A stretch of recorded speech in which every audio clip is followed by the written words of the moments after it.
ışığı, bulak başı, göğü çemen, bir dünyamı, bir sen özün, bir de ben.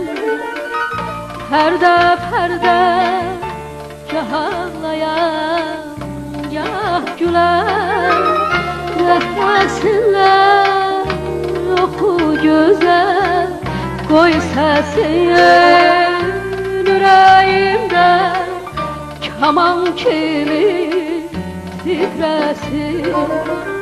Oku güzel, oku güzel, koy sesini yüreğimde, kaman kimi titresin.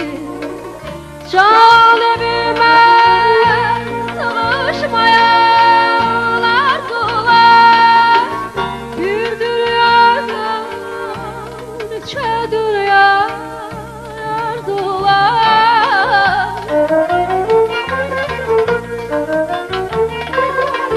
Canımıma sığışmayan arzular, bir dünyadan neçe dünya arzular.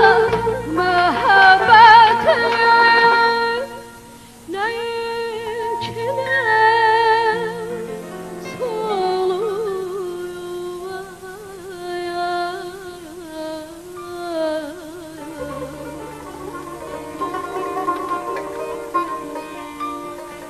oku güzel, oku güzel, koy sesini yüreğimde, kaman kimi titresin.